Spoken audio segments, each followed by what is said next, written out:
नमस्कार, आज़ाद संवाद मीडिया में आपका स्वागत है। खबरों के विश्लेषण के साथ मैं रमेश पटेल। पटना में छात्रों पर लाठीचार्ज और शंभू बॉर्डर पर किसानों पर बल प्रयोग, दर्जनों घायल, 8 अस्पताल में भर्ती, 2 की हालत गंभीर। राहुल गांधी ने प्रधानमंत्री मोदी से कहा कि संसद में आइए, डरने की जरूरत नहीं है। डॉक्टर अंबेडकर के द्वारा दिया गया मानवता, समानता और न्याय के विचार आने वाले पीढ़ियों के मार्गदर्शक के रूप में काम करते रहेंगे। उनके द्वारा प्रदत्त संविधान हमारे जीवन में आज भी हमारे साथ है।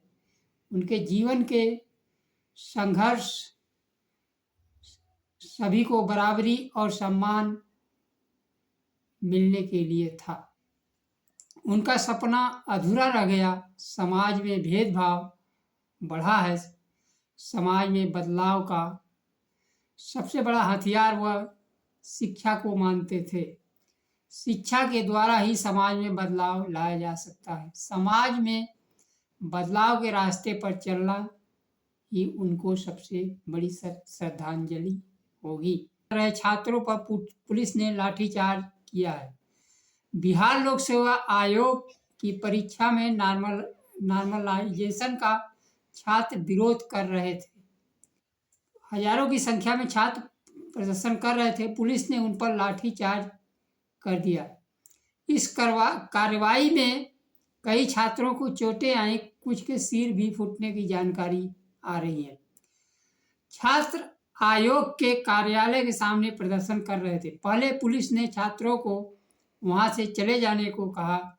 छात्र नहीं हटे तो पुलिस ने बल प्रयोग कर दिया। पुलिस के लाठीचार्ज पर विपक्ष के नेता तेजस्वी यादव ने कहा, लाठीचार्ज निंदनीय है, आपत्तिजनक है, बर्बरतापूर्ण है। नीतीश कुमार और भारतीय जनता पार्टी के सरकार के अहंकार, अफसरशाही, तानाशाही के प्रतीक हैं। छात्रों की मांग बिहार लोक सेवा आयोग का परीक्षा एक शिफ्ट में कराना है। यह परीक्षा 13 दिसंबर को आयोजित होने वाली है, जिसमें पेपर लीक की संभावना ना हो।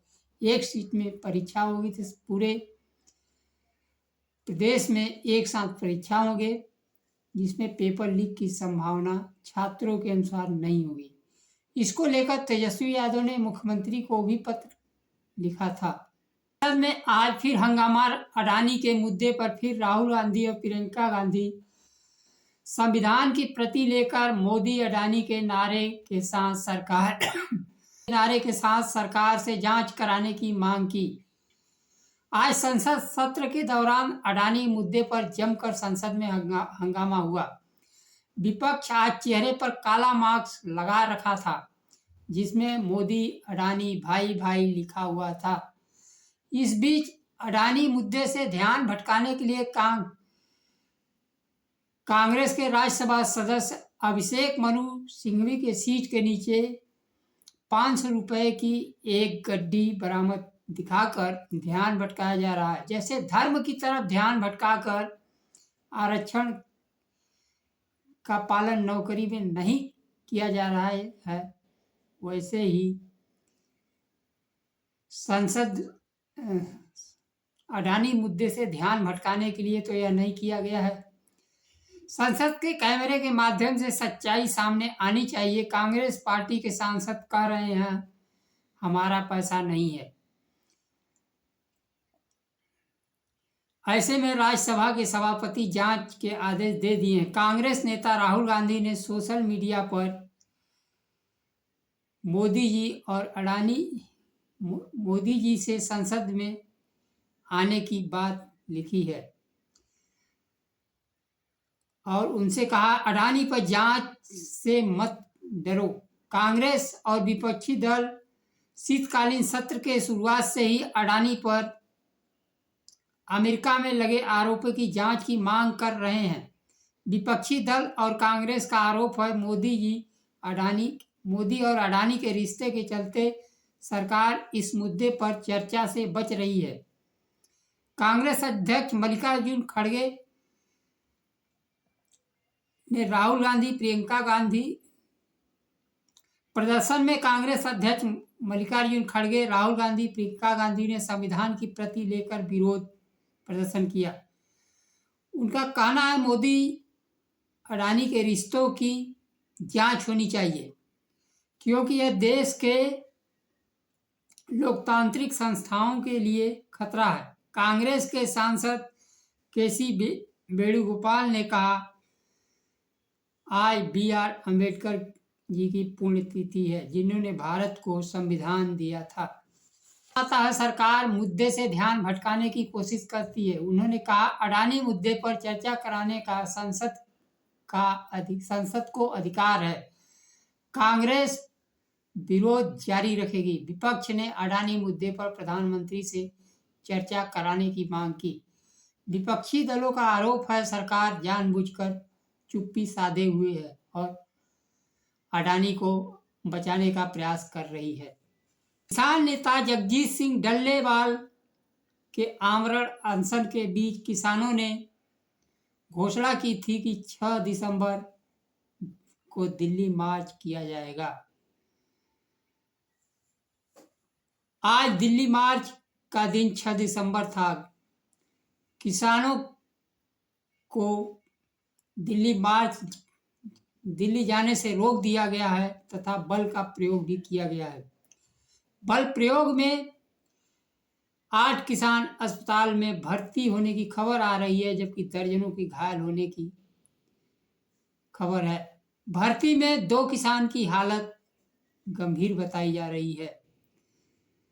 इन सब के बीच भी किसान केंद्र सरकार से वार्ता के लिए तैयार हैं और कल का दिन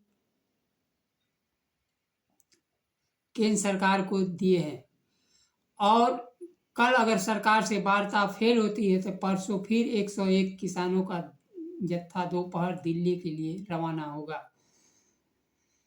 किसानों पर आज बल प्रयोग की घटना निंदनीय है।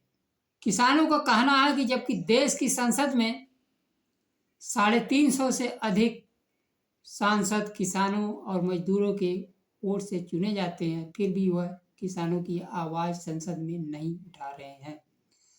वह पूंजीपतियों की आवाज़ उठा रहे हैं, बात कर रहे हैं, लेकिन किसान मजदूरों जवान की बात कोई नहीं कर रहा है। दूसरी तरफ उत्तर प्रदेश के नोएडा में किसान अपनी मांगों को लेकर आंदोलित हैं। वह अभी दिल्ली कूच करने की तैयारी में लगे हुए हैं और अपनी मांगों पर अडिग हैं। यह आंदोलन 26 नवंबर से चल रहा है। किसानों का 6 दिसंबर को दिल्ली कूच का घोषणा पहले ही किया जा चुका था। आज किसान दिल्ली जा रहे थे। अंबाला के पास इन्हें हरियाणा सरकार ने बल प्रयोग करके रोक दिया। आंसू गैस के गोले हाथ ऊपर करके 101 किसानों का दल दिल्ली के लिए रवाना हुआ, बिल्कुल सरेंडर मुद्रा में। फिर भी सरकार द्वारा बल प्रयोग के बाद किसान नेता सरवन सिंह पंढेर ने बताया, आज का दल वापस बुला लिया गया है। उन्होंने कहा, मैं दुखी हूं, किसानों के लिए सत्ता पक्ष विपक्ष नहीं संसद में हमारी बात कर रहा है। मैं दुखी हूं। उन्होंने कहा, पंजाब में भाजपा के नेताओं का विरोध होगा। उन्होंने बताया 6 किसान घायल हो गए हैं। घायलों की सही जानकारी लेने के लिए एक किसान नेता गए हैं, तभी मालूम होगा कि वास्तविक स्थिति क्या है। उन्होंने कहा, सरकार को सत्ता का नशा चढ़ चुका है। हम अपील करते हैं कि हमें शांतिपूर्ण आगे बढ़ने दिया जाए। सरकार हम पर जुल्म कर रही है। पंजाब हरियाणा बॉर्डर पर पिछले 11 महीनों से किसान जमे हुए हैं। किसानों ने पहले से ही 6 दिसंबर को दिल्ली मार्च का ऐलान किया हुआ था। 101 किसानों का दिल्ली के लिए रवाना हुआ, जिनका नाम सरकार को पहले ही दिया जा चुका था। शंभू बॉर्डर पर ही पुलिस ने उन्हें रोक दिया, सीमाओं को सील कर दिया गया था। स्कूल, कॉलेज, इंटरनेट बंद कर दिया गया। आंसू गैस की गोले छोड़े गए। निहत्थे किसानों के बारे में तरह तरह अफवाहें सरकार फैला रही है। वह कह रही किसानों के पास हथियार होंगे, जबकि किसान नेता ने कहा यह झूठ है। ट्रैक्टर टाली होंगे, ट्रैक्टर टाली नहीं हुआ, केवल पैदल मार्च कर रहे थे। केवल जिन किसानों का सरकार को नाम दिया गया था वही दिल्ली जाएंगे। किसानों के दिल्ली कूच से डरी सरकार हर हथकंडे अपनाकर दिल्ली कूच और आंदोलन को विफल करना चाहती थी। आज का मार्च तो विफल हो गया है, लेकिन देश में जिस प्रकार से सरकार नौजवानों पर लाठीचार्ज हो रहा है पटना में और किसानों पर बल प्रयोग किया गया है, यह सरकार को भारी पड़ेगा। देश के संस्थानों के दुरुपयोग से या वह घमंड में है कि चाहे कुछ भी हो जाए, सत्ता में तो हम ही को रहना है और चुनाव होगा तो हम ही को आना है। जनता का उसे कोई ख्याल नहीं है। अब अगला किसानों का मार्च रविवार को होगा, जिसमें किसान सफल हो पाते हैं या नहीं, दिल्ली का उनका सपना कब पूरा होता है। जबकि न्यायालय ने भी उन्हें शांतिपूर्वक प्रदर्शन करने के लिए दिल्ली जाने के लिए आदेश दिया है, लेकिन सरकार न तो न्यायालय को मान रही है, न तो किसानों को एमएसपी दे रही है, न किसानों की और मांगे मान रही है। सरकार अपने गुरूर में चूर है। नमस्कार, आज के लिए बस इतना ही। जय संविधान, जय अम्बेडकर।